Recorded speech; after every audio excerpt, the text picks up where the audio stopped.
सुप्रभात बच्चों, आज हम पौधे एवं वनस्पतियों के बारे में जानेंगे। हमारे आसपास बहुत प्रकार के पौधे पाए जाते हैं जिनमें बहुत सारी विविधताएं होती है। विभिन्न पौधों के बारे में आज हम जानेंगे और वनस्पतियों के बारे में। जो पौधे हमारे आसपास पाए जाते हैं वे जैविक पदार्थ के अंतर्गत आते हैं और कुछ क्या होते हैं, अजैविक पदार्थ होते हैं।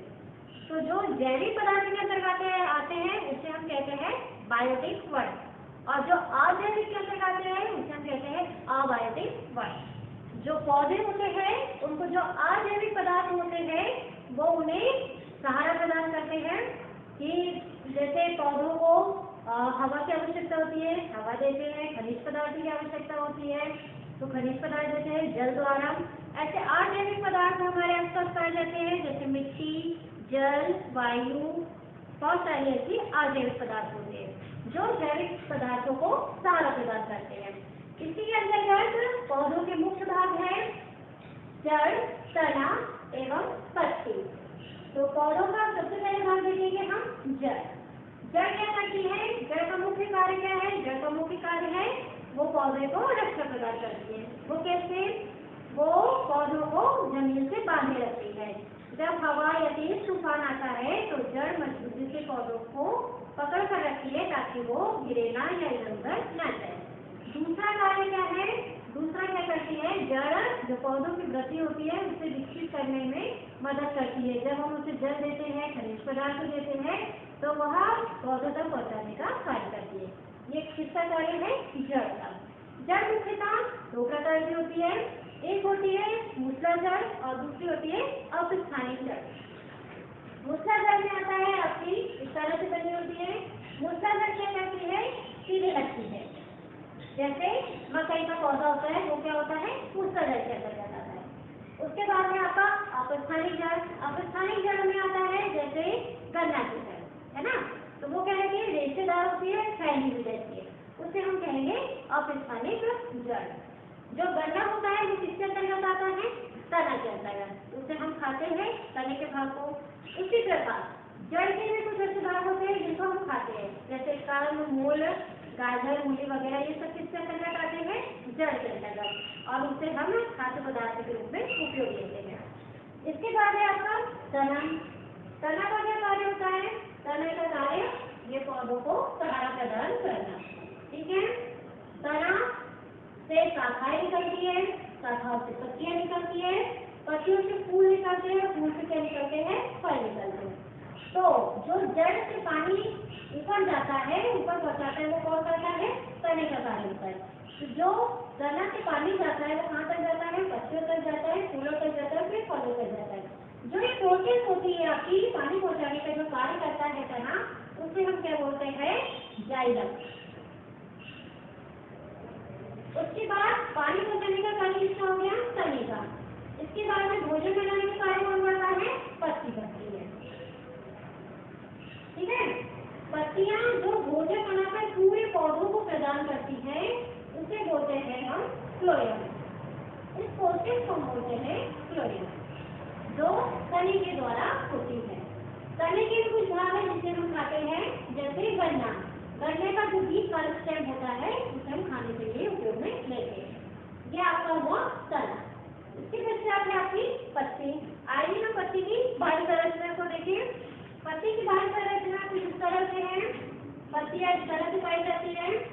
पत्तियां का आकार या तो समांतर रेखा में होता है या एक दूसरे को क्रॉस किए होती है। अब ये पत्ती के बारे में बताएंगे आपको आगे। इसमें ये क्या है? समांतर रेखा में। तो ये क्या है? तने से जुड़ी हुई है। जो ये तने से जुड़ा वाला भाग होता है पत्ती का उसे हम कहते हैं तना भाग। ठीक है। इसके बाद में जो स्टेम से जुड़ी होती है पत्ती की ये वाला भाग, इसे हम कहते हैं पर्णफलक। उसके बाद में जब पत्तियों से जुड़कर फूल का निर्माण होता है उसे हम कहते हैं सब्सट्रेट कलिका। इसके बाद जो अंदरूनी भाग होता है जिससे हम उसकी रेखाओं को समांतर या क्रॉस में विपरीत दिशा में समझ सकते हैं, उस रेखा को हम कहते हैं मध्यशिरा, जिससे वो जुड़ी हुई होती है। और उसके जो नुकीला भाग लास्ट वाला होता है जिसको हम बोलते हैं पर्णाल। और जो पत्तियों का चपटा भाग होता है, जो आकार में होता है, उसे हम बोलते हैं पर्णदंड। हमारे पास भी एक ऐसे ही पत्ती का हमें उपयोग किया गया है। आप देख रहे होंगे कि ये पत्तियों में समांतर रेखा है, दिख रही है आपको समांतर रेखा है ना, जबकि जो दूसरी पत्ती हमारे पास है उसमें ये क्रॉस में, इसमें समांतर रेखा दिख रही है आपको? नहीं। ये मनी प्लांट की पत्ती है और ये एक दूसरी पत्ती है, तो इसमें आप देख रहे हैं ये क्रॉस में है। तो हमेशा पत्तियों का आकार इस समय समांतर होता है क्या? नहीं। इसी पत्ती को अगर हम एक कांच के ग्लास में रख देंगे कुछ समय के लिए, ये हमने जैसे ले लिया कांच का ग्लास, इसमें कुछ मात्रा में जल भर लेंगे और दूसरा ये ले लें, इसमें भी हम कुछ मात्रा में जल कर लेंगे। जब इस पत्ती को इसमें डुबाकर रखेंगे तो इसका जो पानी रहेगा वो किसमें जाएगा? पत्तियों में। ये जैसे आपको दिया है मनी प्लांट की पत्ती, इसमें आप देख रहे हैं जो इसका तना है वो कैसे है? रेशेदार है। तो इस रेशेदार तना होने के कारण यह क्या करता है, जो पानी का अवशोषण है उसे वो ग्रहण कर लेती है, पानी का अवशोषण कर लेती है और हरी भरी रहती है। और इसी क्रिया के द्वारा ये क्या करती है? प्रकाश संश्लेषण की क्रिया करती है, भोजन बनाने का कार्य करती है। तो जब हम इसको एक कलरफुल पानी में डालेंगे तो क्या हो जाएगा? ये उस कलरफुल पानी को ग्रहण कर लेगी, जिससे क्या हो जाएगा? अगर हमने इसको हरे रंग में डाला है तो इसका रंग कैसा हो जाएगा? हरा हो जाएगा। अगर हमने इसको लाल रंग में डाला है तो वो लाल रंग हो जाएगा। वो क्यों हो जाएगा? क्यों? क्योंकि इसके तना में जो रेशा है जिससे क्या करेगी? पानी को ग्रहण कर लेगी, जिससे इसका कलर भी कैसा हो जाएगा? चेंज हो जाएगा। जब हम पत्ती को एक बॉयल पानी में डालें, उसको उबालेंगे तो क्या होगा? तो जो पत्तियों का हरा कलर है वो किसमें चला जाएगा? उस पानी में चला जाएगा और पत्ती का रंग, पानी का रंग कैसा हो जाएगा? हरा हो जाएगा। और उसमें हम उस हरे वाले पानी में हम क्या करेंगे? कुछ 2 बूंदे आयोडीन की डालेंगे। आयोडीन प्रयोगशाला में जो पाया जाता है, उस आयोडीन की बूंद डालने से क्या हो जाएगा? पत्तियों का रंग कैसा हो जाएगा? बैंगनी हो जाएगा। बैंगनी होने से क्या पता चलता है हमें? अगर पत्तियों का रंग बैंगनी हो जाएगा तो इससे हमें यह पता चलता है कि पत्तियों में कार्य की उपस्थिति है। ठीक है। अगर यह पौधा कहाँ लगा हुआ है? अंधेरे कमरे में। हम पौधे को कहाँ लगाते हैं? बाहर लगाते हैं, गार्डन में लगाते हैं या गमले में लगाते हैं। अगर हम इस पौधे को अंधेरे कमरे में लगाएंगे तो ये पत्तियों का रंग हरा नहीं होगा। क्यों नहीं होगा? क्योंकि ये भोजन बनाने का कार्य नहीं कर पाएगी, है ना। ये भोजन बनाने का कार्य नहीं कर पाएगी। क्यों? क्योंकि भोजन बनाने का कार्य ये कैसे कर सकती है? ये भोजन बनाने का कार्य सूर्य की उपस्थिति में ही करेगी। ठीक है। तो हम इसे कहाँ रखेंगे? सूर्य के प्रकाश में। सूर्य के प्रकाश में रहने के कारण ये क्या करती है? पौधे CO2 को ग्रहण करते हैं और क्या करते हैं? क्लोरोफिल, जो पत्तियों में हरा रंग पाया जाता है उसे हम बोलते हैं क्लोरोफिल। उस क्लोरोफिल नामक हरे वर्णक से मिलकर के क्या बनाती है? पत्तियां भोजन बनाने का कार्य करती है। साथ में क्या रहता है इसमें? सूर्य का प्रकाश ग्रहण करके कार्बन डाइऑक्साइड को ग्रहण करके क्लोरोफिल की उपस्थिति में क्या बनाती है? पत्तियां भोजन बनाने का कार्य करती है। और जो ऑक्सीजन होती है O2 उसे निष्कासित करती है, बाहर निकालने का कार्य करती है। तो ये कौन सी प्रोसेस हो गई? ये हो गई आपकी प्रकाश संश्लेषण की क्रिया। इसे हम कहते हैं प्रकाश संश्लेषण की क्रिया। जो कौन करता है? पत्तियां करती है। अब हम क्या करेंगे? हम एक दूसरा पौधा लेंगे।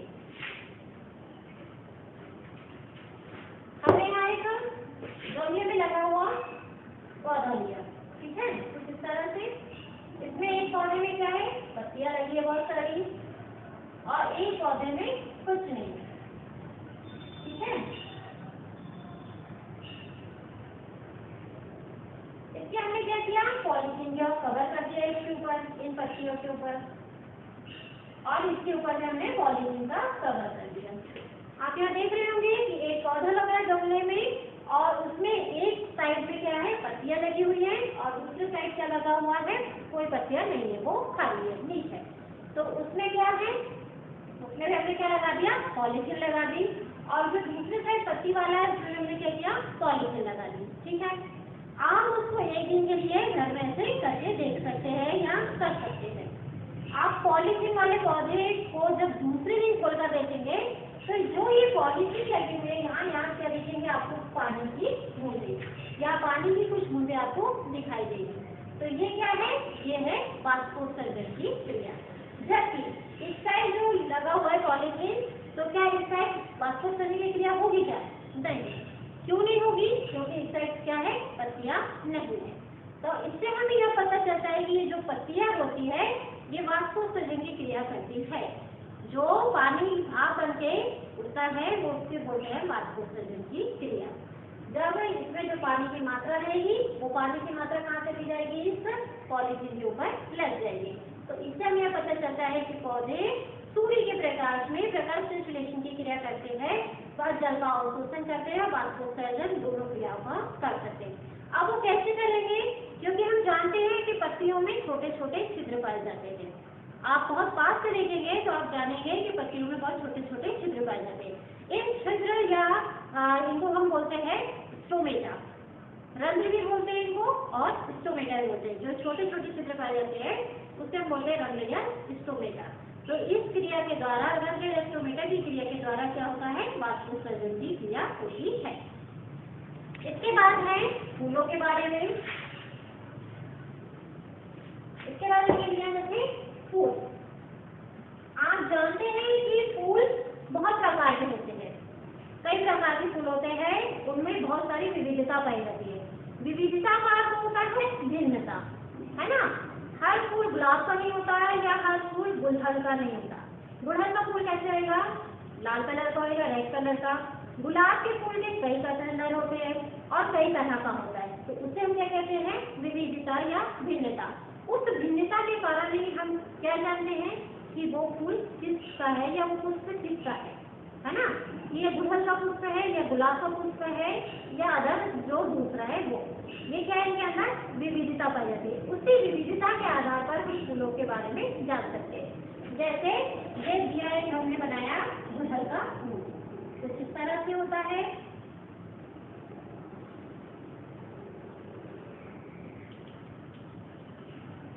ना। तो इसमें आप देखेंगे कि इनकी पंखुड़ियां कैसी हैं, बिखरी हुई, जबकि कुछ पुष्प ऐसे होते हैं जो गुच्छेदार होते हैं। तो इसे हम कैसे जानते हैं, इनकी भिन्नता के आधार पर जानते हैं। इसके जो घंटीनुमा भाग है उसको हम बाह्यदल कहते हैं और इसे हम कहते हैं पंखुड़ियां। इसके जो पीछे वाला भाग है उसमें पाया जाता है अंडाशय, जो स्त्री केशर के अंतर्गत आता है। ठीक है। इसी प्रकार जीव जंतु भी पाए जाते हैं। जीव जंतु भी अलग अलग स्थल के हिसाब से अलग अलग रूप से पाए जाते हैं। जैसे गिरगिट, गिरगिट क्या करता है, वातावरण के अनुसार अपने रंगों को परिवर्तित कर देता है। वो भी क्या है, तो विविधता या भिन्नता। उसके आधार पर है मछली। मछली कहाँ रहती है, पानी में रहती है, जल में रहती है। उसके अनुसार उसका शरीर धारा रेखी बना है। उसके बाद क्या है, ऊंट। ऊंट क्या है, रेगिस्तान स्थान में पाया जाता है, तो उसमें भी क्या है, विविधता। उसी प्रकार जो जैविक और अजैविक घटक होते हैं उनमें भिन्नताएं पाई जाती है और भी भिन्नताओं के आधार पर हम उन चीजों को जान सकते हैं। आज के अध्याय में हमने जाना कि पौधे किस तरह के होते हैं। कुछ पौधे होते हैं शाखीय पौधे होते हैं, कुछ पौधे झाड़ीनुमा होते हैं और कुछ रेशेदार होते हैं। इसमें हमने देखा है जड़, तना, पत्ती और फूल के बारे में। जड़ में क्या होता है, जड़ पौधे को बांधे रखती है या पकड़ कर रखती है और पौधे को सहारा प्रदान करती है। तना क्या करता है, तना भोज्य पदार्थ बनाने का कार्य करता है और उसे पूरे वृक्ष या पूरे पौधे तक पहुंचाने का कार्य करता है तना। पत्तियां क्या करती है, पत्तियां वाष्पोत्सर्जन का कार्य करती है। वाष्पोत्सर्जन की क्रिया द्वारा ही बारिश होने का कार्य भी होता है। वाष्पोत्सर्जन से क्या करती है, पानी का अवशोषण करती है और फिर उससे वाष्पीकरण करती है, जिसके कारण क्या होती है, बारिश होती है। तो आज हमने जाना वनस्पतियों के बारे में, पौधों के बारे में, पत्तियों के बारे में, प्रकाश संश्लेषण की क्रिया क्या होती है और पौधों में पत्तियों की बाह्य संरचना क्या होती है। अगले चैप्टर में हम पढ़ेंगे शरीर में पाई जाने वाली हड्डियां, कंकाल की संरचना के बारे में।